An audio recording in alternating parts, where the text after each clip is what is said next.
Na nababo kabalin, kumusta kayo po? My name is Louie and welcome to Where in Pampanga, where we help businesses promote their products and services to our Where in Pampanga community. For today's vlog, we would like to give a quick unboxing. These packages came from Widus Hotel and Casino, particularly After 6 Lounge and Cafe. So, no idea kung ano yung nandito. I have no idea. First two dito sa taas are actually a little bit light compared to the one at the bottom. So these are from Widus. Ayan, oh.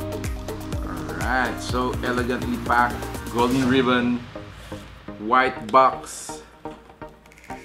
Wow! Check them out, guys. Alright. Alright, so you know. Pandesal! So these are actually famous pandesals of After 6 Lounge and Bar sa Widus. And then the other one. What's inside the box? It's the second box of pandesal. Meron akong nakitang greeting card dito sa last box natin.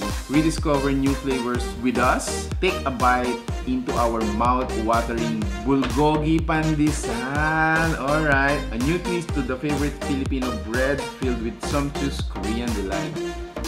The third box. Let me just rearrange my table for the last box because I'm gonna give a limelight, no? Medyo lagyan natin siya ng drama. There you go. Pandesal.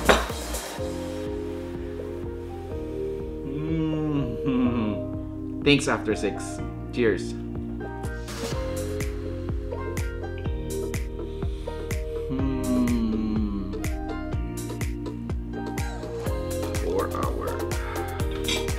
Oh, check this out. Check this out. Yun na. Alright, so here is our cheesecake, and once again we would like to thank Widus After 6 Lounge for sending us, you know, a different kind of pandesal and these amazing cheesecake. By the way, meron din pala kaming vlog sa Peppers 21, which is also at Widus. So you might want to check it out, check our experience. So we got like 8,000 peso bill just for a dinner for 2 guys. Anyway, so again, thank you Widus, and After 6, I'm gonna enjoy this one, and thank you for watching as well, guys. Cheers and stay safe.